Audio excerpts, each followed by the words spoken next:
مسیح میں آپ سب کو سلام۔ آج کی تلاوت زبور 51 میر مغنی کے لیے داؤد کا مزمور۔ اس کے بیت سبا کے پاس جانے کے بعد جب ناتن نبی اس کے پاس آیا، اے خدا اپنی شفقت کے مطابق ہم پر رحم کر، اپنی رحمت کی کثرت کے مطابق میری خطائیں مٹا دے، میری بدی کو مجھ سے دھو ڈال اور میرے گناہ سے مجھے پاک کر، کیونکہ میں اپنی خطاؤں کو مانتا ہوں اور میرا گناہ ہمیشہ میرے سامنے ہے۔ میں نے فقط تیرا ہی گناہ کیا ہے اور وہ کام کیا ہے جو تیری نظر میں برا ہے، تاکہ تو اپنی باتوں میں راست ٹھہرے اور اپنی عدالت میں بے عیب رہے۔ دیکھ میں نے بدی میں صورت پکڑی اور گناہ کی حالت میں ماں کے پیٹ میں پڑا۔ دیکھ تو باطن کی سچائی پسند کرتا ہے اور باطن ہی میں مجھے دانائی سکھائے گا۔ زوفے سے مجھے صاف کر تو میں پاک ہوں گا، مجھے دھو اور میں برف سے زیادہ سفید ہوں گا۔ مجھے خوشی اور خرمی کی خبر سنا، تاکہ وہ ہڈیاں جو تو نے توڑ ڈالی ہیں شادمان ہوں۔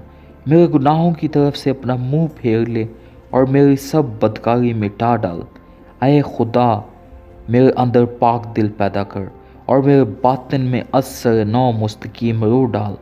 مجھے اپنے حضور سے خارج نہ کر اور اپنی پاک روح کو مجھ سے جدا نہ کر۔ اپنی نجات کی شادمانی مجھے پھر عنایت کر اور مستعد روح سے مجھے سنبھال۔ تب میں خطا کاروں کو تیری راہیں سکھاؤں گا اور گنہگار تیری طرف رجوع کریں گے۔ اے خدا، اے میرے نجات بخش خدا، مجھے خون کے جرم سے چھڑا، تو میری زبان تیری صداقت کا گیت گائے گی۔ اے خدا میرے ہونٹوں کو کھول دے تو میرے منہ سے تیری ستائش نکلے گی، کیونکہ قربانی میں تیری خوشنودی نہیں، ورنہ میں دیتا۔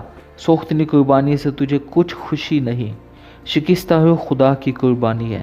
اے خدا تو شکستہ اور خستہ دل کو حقیر نہ جانے گا۔ اپنے کرم سے صیون کے ساتھ بھلائی کر، یروشلم کی فصیل کو تعمیر کر۔ تب تو صداقت کی قربانیوں اور سوختنی قربانی اور پوری سوختنی قربانی سے خوش ہوگا، اور وہ تیرے مذبح پر بچھڑے چڑھائیں گے۔ آمین۔ خدا ان کا کلام پڑھے اور سنے جانے پہ اس کی برکت ہو۔